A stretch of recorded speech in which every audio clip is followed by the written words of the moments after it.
How many years did you spend on dating apps before not meeting someone? I would say 5, 5. 6 years. Yeah. And then with the strategy, it took 5 months. Yeah. Welcome to the Playbook. I'm your host, Amanda Carroll. I'm so glad you're here. Each episode is another play for you to run in your life to get the life and the love that you deserve. Just like a football coach has a playbook to win the game, this is your playbook to win at love. If this is your first time here, girl, I am so glad. Welcome. I would love to meet you, but first subscribe, okay? Subscribe to this podcast so you don't miss an episode. Make sure you follow. If you love it, leave a review. It takes just a few seconds, and it's the single best way for other women like you to find this show, and so you don't miss the next play and start building your playbook too. Here's what you're getting today in this episode. Jessica. Jessica is one of my VIP clients. She travels about 80% of the time for work, gone on Sunday, back Friday night. There are months she's only home for like 3 days. She thought she was always intimidating because she showed up on dates with a Cadillac Escalade. She owns her own house, and she was using dating apps for 5 or 6 years without a strategy and getting really frustrated. Every one of those facts until she hired me as her dating strategist, until she joined the playbook, and I got to become her dating strategist.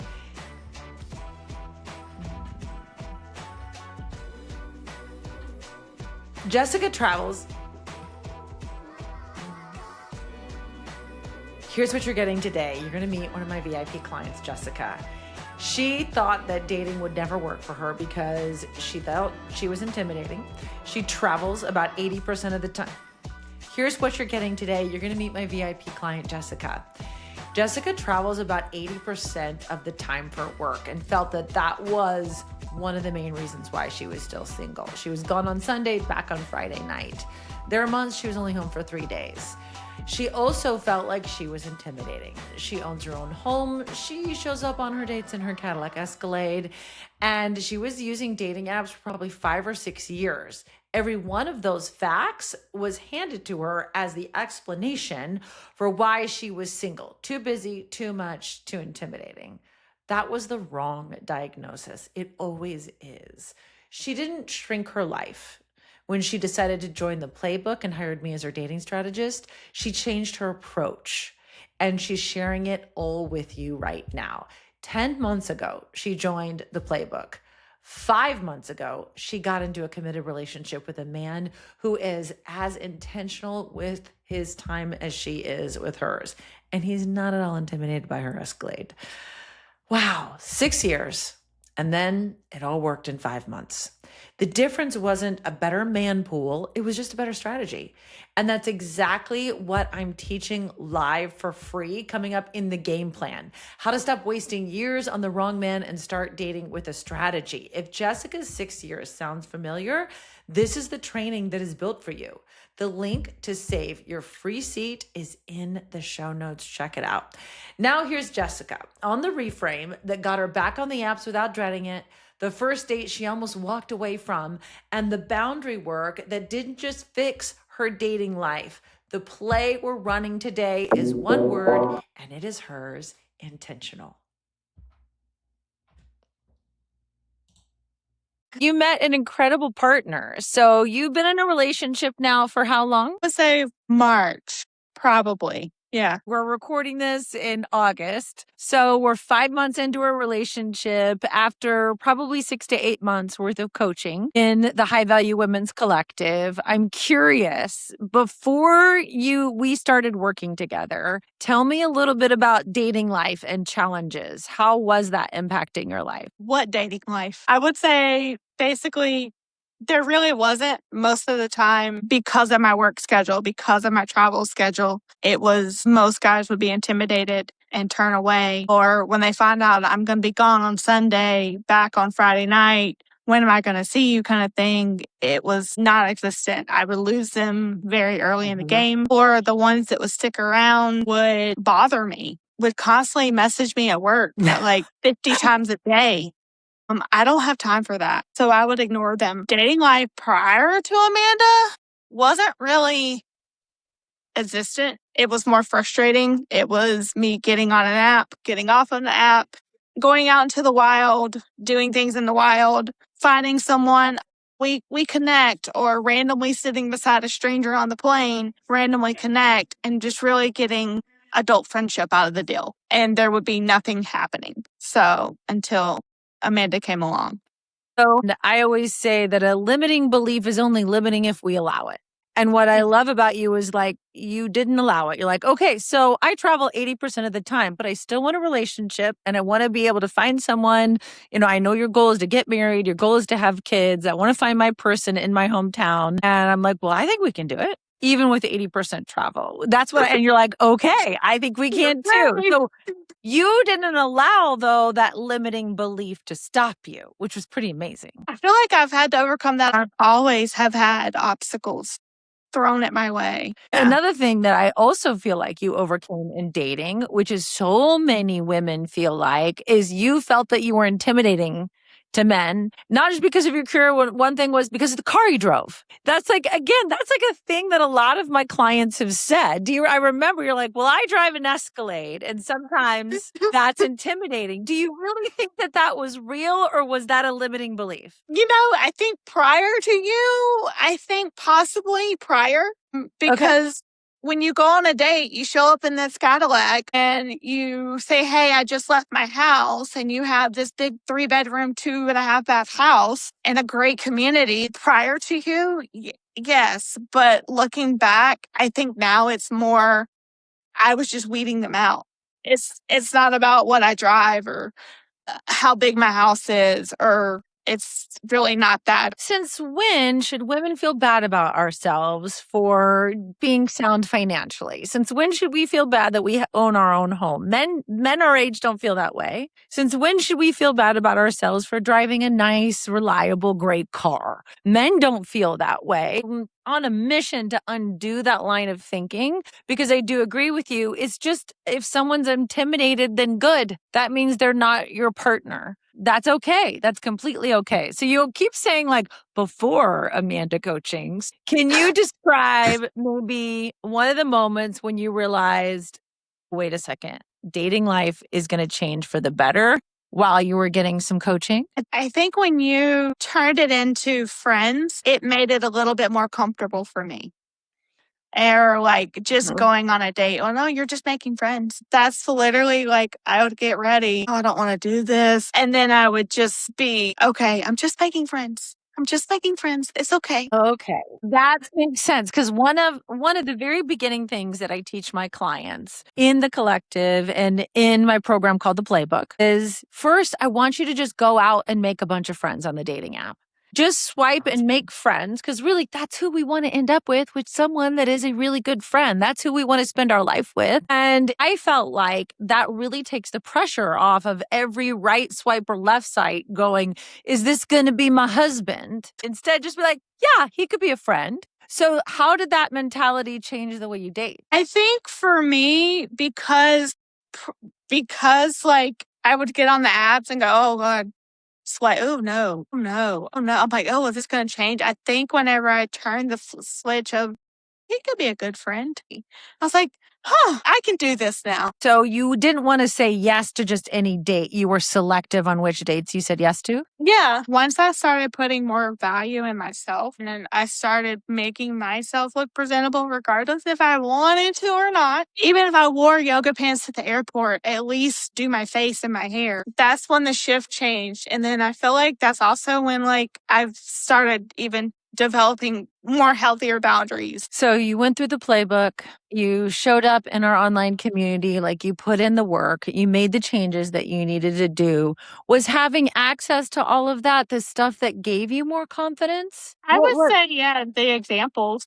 The examples in the playbook, just having access to what other people are doing, like, or experiencing just throughout the different states, and having their examples. I think that was something that also helped how they might have put their profile or whatever they said for their prompts. Or, I think it was helpful because it made me kind of think, wait, maybe I should do that. If you do the same thing over and over and over, you'll get the same result. I think the community helped kind of like spice it up a little bit. Listen to what she just said. She didn't need a personality transplant. She needed to see what actually works, what a profile looks like when it's doing the filtering for her, because doing the same thing over and over gets you the same results. And she'd been getting the same result for 6 years. 6 years is the part I want you to sit with. Not 6 years of being alone, 6 years of effort, getting on the app, getting off the app, going out into the wild to date, connecting with someone, and then ending up with another adult friendship. That's not a bad luck problem. That's a no strategy problem. And it costs you time that you never get back. That's the entire reason I built my live free training called the Game Plan. Again, completely free. I'm going to teach you how to stop wasting years on the wrong man and start with a strategy. I'll show you how to spot the wrong man early instead of 8 months in, how to build a profile that filters for you, and how to run this like every other part of your life you already run well. Live with me, and it's free. The link to save your seat is in the show notes. Did it help you keep going instead of quitting like you were used to in the past? Yeah, it helped me show up and be there for myself. I would say older me would just be, okay, we're done. We're going to delete this. We're done. I can't do this anymore. And it still helped me show up and still keep me accountable for myself and the goals that I have for myself instead of just shutting myself down when I'm just as important as I put everyone else. There you go. Did you shut yourself down and delete the apps when it got hard or when you had a disappointment? Is that what happened in the past? Yeah. Mm-hmm. Yeah. I would do it immediately. I'm like, this is dumb. I'm not doing this. And yeah. But then being in the playbook helped you say maybe a little accountability to not delete the apps. Yeah. I don't think I ever deleted it. Good. Okay. I think I stayed on the entire time. There were many nights. I tried to do it like in the morning or in the evening right before bed, just because of the travel and just because of me being on site. Yeah. I tried to like pick one or the other. And there were times I'm like, oh God, these 30 people. And then it also helped when I actually paid for the app. Yeah, thank you. Please pay for the dating apps because you're not going to have any success with the free version. Yeah. That's also a turnaround, is I didn't realize paying for it was a thing. Yes. So you think about it, yeah, they're not going to show you as many people. It's not nearly as effective. So, or at least the good people anyways. But there were times I wanted to delete the app, but I was like, no, because this is a tool. This is still a tool for me to make friends and show up for myself. So what else about the playbook do you feel like helped you choose well in a partner? Because you chose a really great partner. Tell me more about, so we've been getting to the hard part. You've been making friends, we're traveling, we're refusing to quit, which I personally think success is just a whole lot of not quitting. That's how we arrive at what we want. So you're dating in the wild, and all of a sudden you realize there's we call him top of the roster guy. Yeah. And how do you feel like you arrived at that? I'm not going to lie. The very first date I met this guy, I'm like, what am I doing? He's not even getting up. He's not even giving me a hug. He's not even shaking my hand. Not even buying me a coffee. Like, what am I doing here? Why did I just drive 40 minutes? Why did Amanda just make me do this? I think I knew is possibly on the first date he might have not done any of that. But when I stepped back and said, okay, he's just shy. And he is quiet. He is more shy. And when I put myself, okay, he's just shy. It's the first date. Let's just get the coffee, go sit down. And when we sat down, I learned that he did something similar to what I'm doing. He would talk about his family, like the second and third date, he would talk about his family. He's very intentional. That's really what I was striving for. And good. And since the beginning, it's just someone to be intentional with time. Good. Just because you're messaging me doesn't mean that you're being intentional. That to me is more of a checkbox, and you're just doing what you have to. I never planned a date, ever. I don't think I've cooked one meal yet. So because he was the one that moved it forward. He was trying to get the words out of his mouth, but I was like, what are we doing here? Like, what's going on? He goes, yeah. He goes, are we doing 50 first dates or we're going to be intentional? Which one is it? Oh, I like that. Mm-hmm. So I was like, well, I really don't want 51st dates. I'm more on the intentional side. So what are we doing? What do you want? And that's when he really was like, we kind of want the same thing with family. So you guys get in a committed relationship. That's awesome. Yeah. So I looked Mhm. up, Jessica, you joined the playbook 10 months ago and you've been in a relationship now for 5 months. So in 5 months, you learned a whole new way of dating and you got in a committed relationship, vetted him, and have a very healthy equal partner in 5 months. How long were you dating before? I would say 5, 6 years. Yeah. And then with the strategy, it took 5 months. Yeah. It's absolutely amazing. If you could boil it down to like one thing, like this is the difference, this is the big change that I made for someone listening, what do you think that was? Loving yourself and being kind to yourself and realizing that you have other people in your corner, Right. that can push you through. Maybe not trying And to figure it out all on your own. Yeah. yeah, like I think just having the community, because I am that person that I'll do it myself Mm-hmm.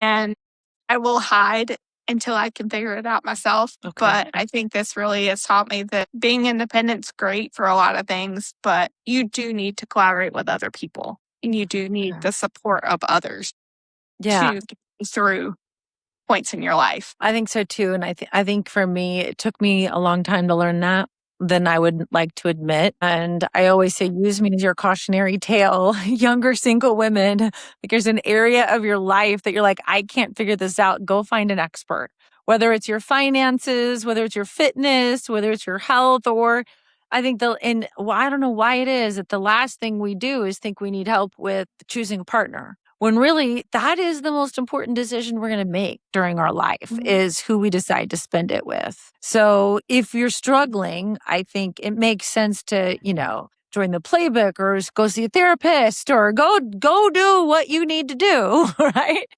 To figure out why am I dating the wrong people? Why am I not finding the right people? Like I really want a partnership. What changes do I need to make? How did this change in your life make you feel now? I think what has taught me now is having the healthy boundaries, not just finding the partner, having those boundaries set has also not just helped for the partner aspect of things, but it's also helped me not letting other people run over me. Good. And protecting my time. What I've told other people that are aware of the coaching is it's an outlet for me to be with other similar individuals that gives me a community to talk about what's going on, to understand what's going on. Yeah. Because who would have known about the AI photos? Who would have known about like some of the trends that are going on in the dating world? I see that here in North Carolina. I don't always see that when I'm in Miami or Savannah or wherever I'm going. I don't always see those, but having that group and just the community, like kind of helped me to still push forward. Every episode that I do, I always like to teach a play. Like I'm a sports fan too. I'm a sports fan girly. And two of my sons play football. So I'm all about building a playbook for life because their coach gives them a playbook at the beginning of the season that they have to study so they can win more games. So why don't we do that? So we have plays to run in our life so that we get what we want. Because I don't know about you, but last time I checked, we only get one trip around the block in life. So we might as well go for what we want. And I think your play, I keep hearing the word intentional. Mm-hmm. And that's what I used for him was intentional. Like I'm not here to date. I think that dating can be a journey, not just to find your partner, but to find you at the same time if you do it intentionally. And like going back to like if we were going to run this play, if you're listening, watching, and you want to run this play in your life, I think it's be intentional at every step of the way. Be intentional about who gets access to, who you say yes to, and who you don't. Vet them really well. Be intentional about how you show up at the grocery store, at the airport, at the gym, be intentional, and when you're out in the wild, be intentional about having conversations, knowing this is the end goal that I want is a healthy, great relationship, someone who I can build a life with. So instead of just guessing or leaving that being haphazard about things, I think how you got in a committed relationship within 5 months when you're traveling 80% of the time is because of that word. Because everything you did was intentional, even showing up and every week in the community and sharing your stories, giving back to the community. And I think that's the secret for you and that somebody else could learn from this. Would you agree? I would say definitely being intentional. I would say that's definitely my word. Okay. Is just being intentional and just knowing what you want. Every year I do vision boards, not just because it's something to do, it's something fun, it's a reason to have people over. No, it's really to focus on what I want to what my year to look like. And then being intentional to try to remember, oh wait, I did say I was going to meet someone this year. Whatever's on the board, basically, it just helps me to be intentional and a reminder. Having something written keeps me intentional, not just written, but also verbally. And anything, love life or anything that you want, your fitness goals, anything is to have that be intentional at every single day, one step at a time. You get to be intentional about building a great relationship because I know you want marriage and I know you want to start a family. So this feels like someone that you could do that with. I think so. Yeah, I definitely think so. Even with his work schedule, my work schedule, just because I'm traveling 80% now, that's not what I'm going to do forever. Right? I know that. Yeah. Like when you're not home but 3 days a month. You're right. So you've got to be intentional with every moment. And I'm so glad you found someone that understands, gets it, and is just as intentional with you as you are with him. Is there anything else that I didn't ask you that you would like to share about coaching and your experience with the community in the playbook? I mean, I definitely think it's useful. I would do it again. I still do go back and I do listen to kind of hear what's going on because even just because I'm in a committed relationship and just because we are exclusive and we are seeing each other, we are being intentional with our time, some of the conversations, it still helps with today. Well, we talk in the collective about building a healthy relationship too. It's not like I'm like, okay, I wipe my hands of you. You've got a boyfriend now. It's like, okay, now I'm still here. Okay. And you are building this healthy relationship, someone that you can trust to become a family with. And that's my greatest pleasure is I'm always here. That's the play, intentional. And here's how you run it this week. I've got 3 moves for you. Number 1, change the question you're asking on every swipe. Not, is he my husband? I want you to say, could he be a good friend? That is it. That single switch is what got Jessica off the couch and out the door. Number 2, don't delete the apps when you're frustrated. Not after the bad date, not after the disappointment. Jessica stayed on the entire time and she paid for it.